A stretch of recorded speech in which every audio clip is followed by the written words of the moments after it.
ওই দাঁড়া দাঁড়া, কিরে পুস্কু, এত খিলখিল করে হাঁটছিস কেন রে? দাঁড়া দাঁড়া দাঁড়া বলছি। মায়ের ডাকে আমার ঘুম ভেঙে গেল। আমি এতক্ষণ স্বপ্ন দেখছিলাম। মা আমাকে বলল, তাড়াতাড়ি উঠে পড়, বাবার সঙ্গে নাকি আজ আমি মামার বাড়ি যাব। মামা নতুন বাড়ি করেছে। নতুন বাড়ি করার পর আমি মামার বাড়ি যাইনি। যেদিন মামা নতুন বাড়িতে গৃহপ্রবেশ করেছিল তখন আমার এক্সাম চলছিল, তাই যেতে পারিনি। মা আর বাবা অবশ্য সেদিন সেখানে গিয়েছিল।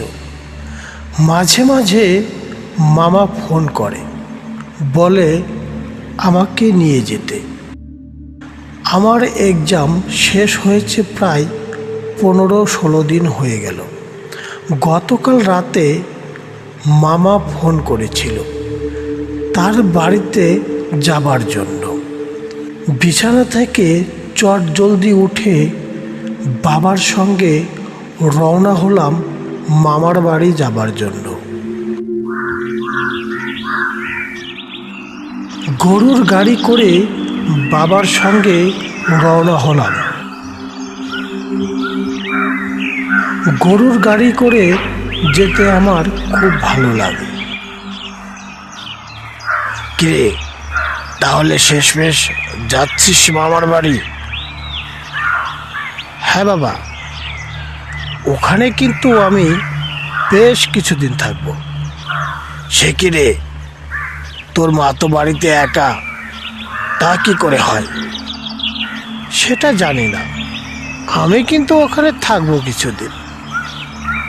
বেশ বেশ, তাই হবে, কিন্তু আমি তোকে রেখে আজই বাড়ি ফিরবো। সে না হয় তুমি চলে যেও, তবে ওখানে কোনো রকম দুষ্টমি করবি না।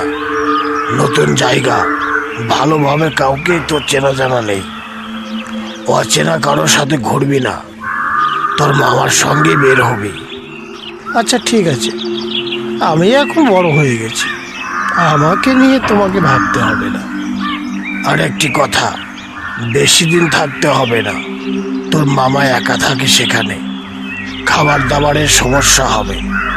বেশি দিন থাকতে হবে না তোকে।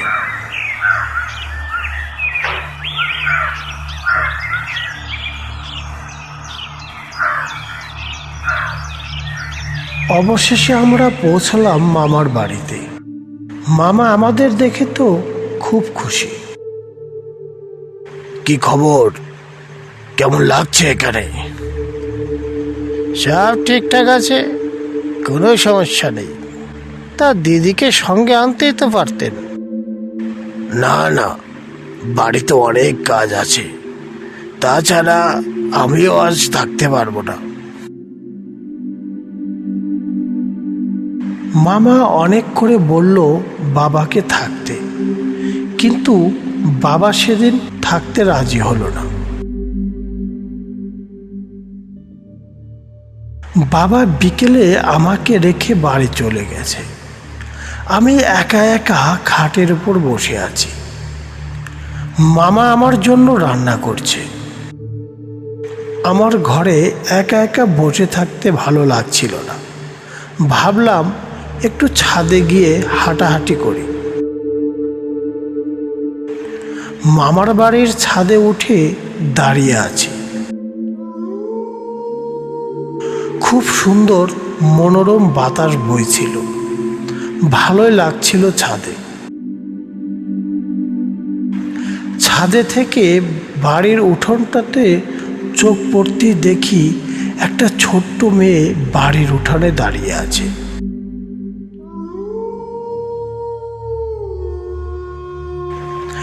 আমি তো দেখে খুব অবাক হচ্ছিলাম। মামার বাড়ির আশেপাশে তো কোনো বাড়ি নেই, এই ছোট্ট মেয়েটি কোথা থেকে আসলো? দূর থেকে মেয়েটিকে চেনা চেনা লাগছিল, কিন্তু ভালো করে মুখটা দেখা যাচ্ছিল না। কিন্তু এই রাতে এই ছোট্ট মেয়েটি কোথা থেকে এলো? কিছুক্ষণ পর মামা আমাকে দেখতে না পেয়ে ছাদে উঠে আমাকে ডাকছে। আমি মামার দিকে ঘুরতেই মামা বলল, চল, রান্না হয়ে গেছে, খাবি? আমি মামাকে বললাম, মামা, উঠোনে একটা মেয়ে একা একা দাঁড়িয়ে আছে। মামা বলল, কোথায়? আমি আবার উঠোনের দিকে মুখ করতেই দেখি মেয়েটি সেখানে নেই। মামা বলল, হয়তো ভুল কিছু দেখেছি। আমি আমার চোখকে অবিশ্বাস করতে পারছিলাম না। আমি তো কিছুক্ষণ আগেই তাকে দাঁড়িয়ে থাকতে দেখেছি। মামাকে বারে বারে বললাম, কিন্তু মামা আমার কথা বিশ্বাস করল না। চোখের ভুল বলে কথাটা উড়িয়ে দিল। রাতের খাবার শেষ করে বিছানায় শুয়ে আছি, কিছুতেই ঘুম আসছিল না। একে তো নতুন জায়গা, তার ওপর বারে বারে ওই মেয়েটার কথা মনে হচ্ছিল। কিছুতেই ঘুম পাচ্ছিল না আমার।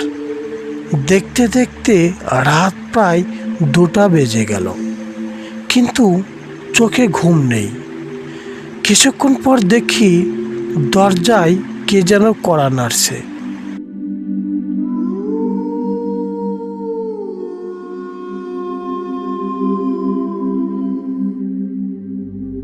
এত রাতে আবার কে এলো? মনে মনে ভয় করছিল। মামার বাড়ি এসে সব আজব আজব কিছু ঘটনা আমার সঙ্গে ঘটে যাচ্ছে। মামাকে ডাকার কথা আমার মনে আসছিল না। নিজের অনিচ্ছা সত্ত্বেও দরজার কাছে চলে গেলাম। দরজা খুলে দেখি আশেপাশে কেউ নেই। সামনে তাকাতেই দেখি সেই মেয়েটি একটা কোদাল হাতে নিয়ে দাঁড়িয়ে আছে উঠোনে।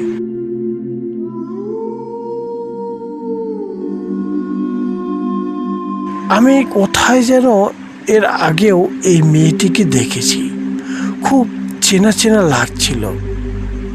আমার মনে পড়ল স্বপ্নে আমি ওই মেয়েটিকে দেখেছিলাম আজ সকালে।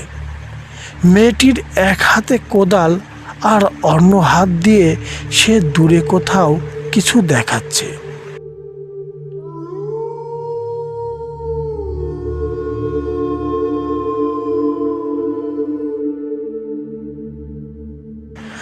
আমি নিজের অজান্তে চলে গেলাম ওই মেয়েটার পিছু পিছু।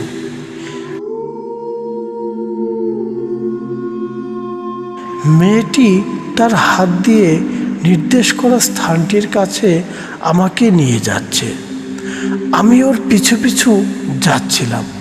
হঠাৎ দেখি মামা আমাকে ডাকছে। মামার ডাকে আমার হুঁশ ফিরতেই আমি জ্ঞান হারিয়ে ফেলি। তারপর কিছু আর মনে নেই।